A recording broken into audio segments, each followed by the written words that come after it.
Salut à tous, c'est Gitaku, et aujourd'hui je vais vous parler du faux Pietro. Et pourquoi j'ai l'intention de vous parler du faux Pietro?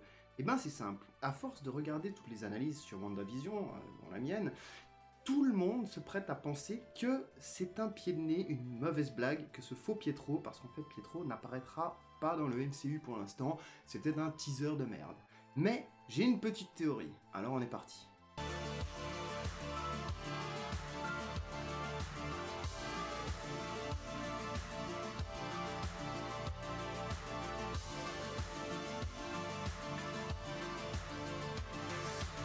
Alors, comme on peut le voir, le faux Pietro, effectivement, possédait un collier, et il était contrôlé par Agatha Harkness, qu'on voit très clairement faire un petit sortilège sur Pietro.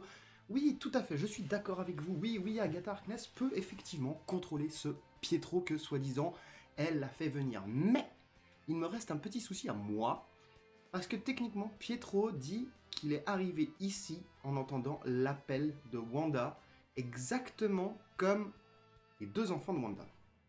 Alors, la question c'est, est-ce que le corps de Pietro et X-Men est arrivé jusque à Westview? Ou est-ce que l'âme de Pietro aurait été appelée et mis dans ce corps de ce Pietro-là, de ce faux fake Pietro, quoi que ce soit?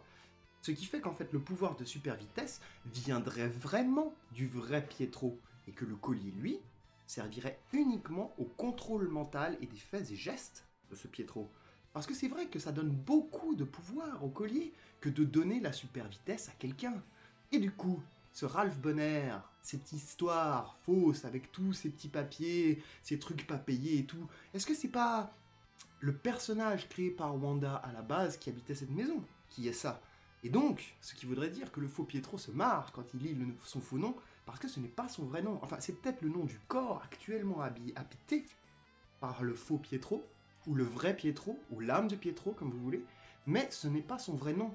Et le fait qu'il se marre, c'est parce qu'il le sait, parce qu'il est, peut-être, en partie, soit l'âme du vrai Pietro, soit carrément le vrai Pietro des X-Men. Et d'ailleurs, je vous rappelle un truc, à la fin de la série, Monica Rambeau, elle détruit le collier, et ce faux Pietro s'écroule par terre, genre comme épuisé d'un contrôle mental. Par exemple, c'est une théorie, mais parce que moi je trouve personnellement que ça ferait beaucoup et volontairement du gâchis dans cette série, et je ne pense pas que les gens du MCU arrivent à ce genre de gâchis, et ça m'ennuie. Donc je pense qu'effectivement il y a quelque chose de caché là derrière, et ça ne m'étonnerait pas que du coup maintenant, ce Pietro libéré du contrôle d'Agatha Harkness se retrouve effectivement dans le monde du MCU et totalement libéré. Ce Ralph Bonner, ou ce corps d'emprunt, se voit maintenant affublé de l'âme ou de la charde et des pouvoirs du vrai Pietro, ce qui nous permettrait d'arriver à avoir cet acteur qui jouerait effectivement Pietro dans le MCU pour la suite. Et ce qui ferait une introduction à l'arrivée des autres personnages, comme quoi Wanda, il lui suffirait de faire une espèce de ex général ou quoi que ce soit pour que les personnages arrivent via l'appel du ex. Et pas les personnages exactement les personnages des X-Men d'avant, mais les mêmes personnages, enfin acteurs, mais dans un nouveau corps, dans un nouveau monde, avec les mêmes pouvoirs et les mêmes personnalités.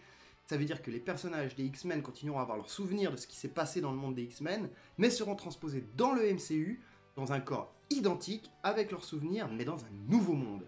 Et moi, je trouve que c'est ça, en fait, qui a été présenté ici dans WandaVision, et que c'est ça le truc de ce Quicksilver. Et oui, je maintiens que c'est le véritable Quicksilver. Et tu mets un pouce rouge et tu me brûles la gueule. Si tu penses l'inverse, c'est normal. Mais si tu penses que j'ai raison, et ben là, du coup, tu mets un pouce bleu, tu partages, tu t'abonnes. Non? C'est pas ça le truc?